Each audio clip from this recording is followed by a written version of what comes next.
Vdekja përveç sekret i thonë agoni. Përveç agonisë që ka dalje shpirtit, ka dhe një telash të tjetër. Është friga që mos vinë shejtani të ta kidnapon iman, ta grabit imanin në momentin e vdekjes. Subhanallah. Vjen shejtani në atë moment, në fotografi të nanës ose të babës, cilin e ka të vdekur, dhe i thot e vlati i mi dashur, bon çka të bësh, mos vdis si muslimon, se gabim kishko. Unë e vdisha si muslimon nuk u pranofte, kom bet në delalet, gjehnem, po si të vdes, ja si jahudia, si i krishterë, ja pa fe, si muslimon gabim.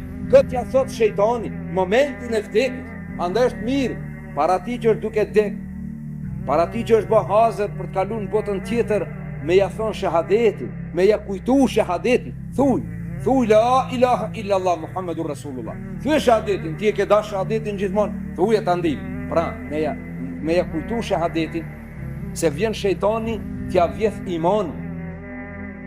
Andaj preferohet në atë moment përmendja shahadetit dhe këndimi surës Yasin, leximi surës Yasin. E di pse? E largon shejtanin. Ti kur lexon Kur'an, shejtani s'ka hisa ti. Po që se nuk lexohet Kur'an, nuk bëhet istikfar, atëherë shejtani e ka oborin e lirë. Po me janë ngushtu dyrë që mos hi shejtani, ati ku është duke ndru jetë muslimani, atëherë duhet lexu Kur'an. E sidomos ikra'u ala mautakum suratu Yasin. Këndonja të vdekmive juj Yasinin. Kur është duke vdek, këndonja Yasinin që ta largoni shejtanin. Del njoni, njerë bapët, ja, nuk ban me jaknu Yasin, nuk ashe vërtet. E qka me jaknu, një kong me qetelia. Pash zotin, qka me bati? Me marr valë, me valzua. Po Kurani e largon shejtanin, o vllai dashur. Lexoja Kur'anin ta përzon shejtanin. Dhe preferohet që pranë atij që është duke ndru jetë, të mos rrinë ndonjë njeri që ka nevojë të merr gusl, njeri pala. Të mos rrinë femra me zakone mujore se pas lindjes. Dhe të mos vinë ndonjë njeri që ai se ka dash në dynjë, që se ka dash kur ka qenë gjallë. E njeh, mund t'i vinë dashamirët, ta bëjnë zjarret momentin e fundit, po eventualisht nëse dikush se ka dash prej familjes, Zoti na ruaj, siç ndodh shumë herë, dikush se ka dash s'ka folde, njerë momentin e vdek, e kur ta merr vesh se ai ishte mo duke vdek, mu le beshkoj tash, hiç mos shko se ja trazon shpirtin.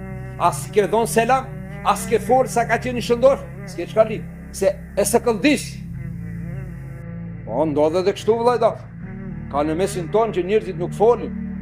Ka në mesin ton që muslimanit e muslimani nuk merr pjesë edhe në xhenaz, nuk merr pjesë edhe në vorrim. Kjo është një temë krejt ishe s'po du me largu, po preferohet të këndohet Yasini, t'i thuhet shahadeti dhe të bëhet istikfar dhe të mos merr pjesë. I palam njeri, femra në zakone mujore se pas lindjes, dhe njeriu që ai se ka dash, se i jep siklet, i jep mund. Pra duhet me ndet njerëz me abdes, njerëz që i ka dash, me bo istikfar, me ja përkujtu shahadetin, me ja këndu Yasinin, Allahu Gjelal, për Allah, e Allahu Dhul Gjelal e dëbon, e largon, e përzen prej ati shejtanin, e inshallah janë japim shpirtin Allahu Dhul Gjelal me iman, me fjallën la ilaha illallah Muhammedur Rasulullah. Ai që s'mund të flet, ka raste njerit kur i vjet në vdekja mo nuk folën. Mirë, po momentin e fundit, ai si ka qenë me bindje se nuk ka zot tjetër pos Allah. Dhe se Muhammed Mustafa sallallahu alaihi wasallam është pejgamberi Allahu Dhul Gjelal. Dhe pasi të vdesin do të ringjallën. Ai njeri që ndron jetë me këtë bindje, edhe pse nuk mund ta dëshmon shahadetin, ne duhet me ja thonë, ai me zemër e me shpirt e thot, edhe pse nuk mund ta thot me gojë. Dashka me gojë nuk mund ta shqipton. Amo kur e ndin prej teje, ai e thot me zemër dhe me shpirt, edhe ajo vlen te Allahu Dhul Gjelal. Vlen ajo të cilën ai e thot me zemër, me shpirt, me trunë e tij, e thot shahadet.